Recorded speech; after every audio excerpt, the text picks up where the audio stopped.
Just as expected, walang easy game pag nagtatapat ang Creamline at Petrogas, lalo na sa All-Filipino Conferences. At ngayon nga ay umabot muli sa 5 crazy intense sets ang game. Puso ng kampiyon pinairal ng Creamline para sa 5 straight wins. Petrogas kinapos. MVP Tots Carlos is back.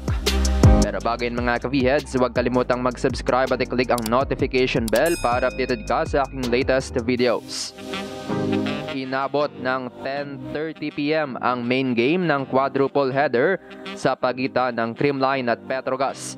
As expected, halos walang kumurap sa game at lahat ng set ay well contested.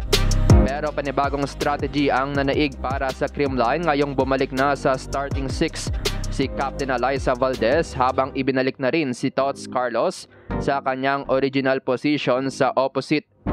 Ito nga yung naging game changer para sa 5 sets win ng defending champions Creamline 25-22, 23-25, 25-27, 25-19 at 15-13.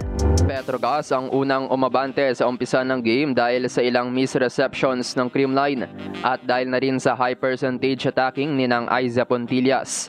Nakadikit naman ang Creamline dahil sa malaking ganti ng opensa ni Gemma Galanza, dagdag pa ang dami ng errors ng Petrogas at nakalamang na nga ang pink shirts after technical timeout matapos ang ilang long rallies. Maganda naman ang bawi ng Petrogas offense at nagkaproblema rin ng second ball ng Cool Smashers. Pero sa dulo ng set ay isang massive stop versus Pontillas ang pumigil sa Angels at nanguna na si Mitch Gumabaw sa pink side 25-22. Sa second set, napunta naman ang error sa side ng Creamline habang malaki rin ang impact ng blocking ni Jonas Abete at nabuhay na rin ang opensa ni Gretzel Soltones. 5-point lead ang Angel sa technical, 13-8. Mabilis namang nakarecover ang Creamline with 7-2 run para itablang game 15-all. Gumawa rin ng impact ang double sub ni Mafe Galanza at Tots Carlos. Salitan ng 1-point lead ang parehong team sa dulo ng set pero ilang miscues ang nangyari sa Creamline with Galdones stopping Negrito to win the set 25-23. Creamline naman ang nanguna sa third set activating Valdez opensa. Gayunpaman, Petrogas pa rin ang nakauna sa technical timeout with Soltones and Sabete combining for the Angels.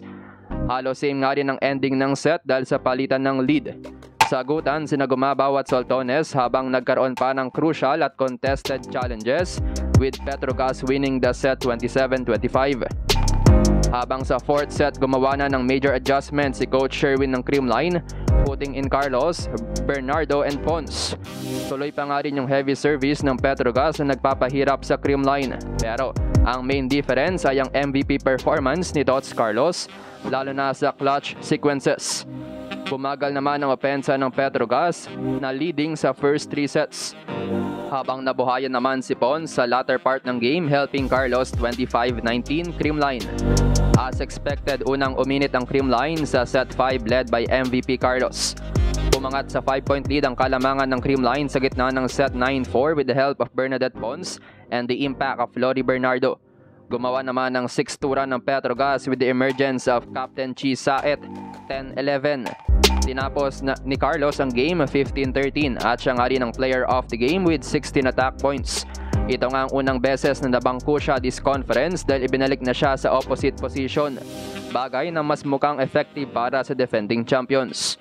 Top scorer si Michelle Gumaba with 19 points in 3 sets. May triple-double naman si Galanza with 15 points, 13 digs and 12 receptions. At tig 8 points naman si Pons at Valdez with 7 receptions. Sa side ng Petrogas, 45 points combined si Soltones at Sabete with 23 and 22 respectively. May 14 points naman si Palma at triple-double si Pontillas with 13 points, 16 digs at 15 receptions. Sa team stats, tablang attack 70 all. Pero lamang ang Petrogas sa blocking at service habang nadali lang ng 33 errors.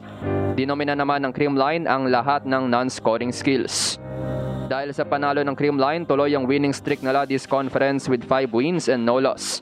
Habang back-to-back heartbreaks naman ng Petrogas matapos ang Cheritigo 4 sets upset, getting them back-to-back losses with 4 wins and 2 losses. Dahil sa traffic ng standings, magiging crucial ang matches sa Sabado. 2 p.m. Petrogas versus Signal. 4 p.m. Makati versus Chocomucho. At Cheritigo versus PLDT naman, 6 p.m. Tuloy rin ang intense games ng Creamline dahil kakalabanin na nila ang F2 Logistics sa November 14, 6 p.m.